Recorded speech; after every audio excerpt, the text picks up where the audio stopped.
Melayu je. Kita ada banyak makanan kat situ. Sekarang ni kita bersama dengan Sofia.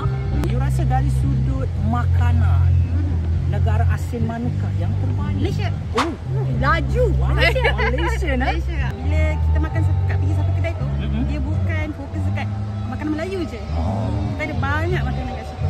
Dari segi tempat pelancongan, negara asal mana yang dipilih? Okay, I think Indonesia. okey. Dari segi kebudayaan, you rasa negara asing mana yang terbaik? Thailand. Thailand. Okey Sofia, kalau kata music, ni tak sabar nak dengar sebab every orang kita interview, confirm akan jawab Indonesia. Ya. Tahu Sofia pula Indonesia juga. Thailand. Oh, Thailand. maknanya okey. Okay, last sekali lah, last lah. Filler. Indonesia, ya.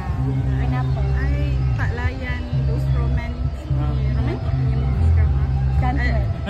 Hantu, I think cerita trailer, I think you like that lah. So you rasa tak Indonesia ada Ada, yes. movie yang Yes. okey.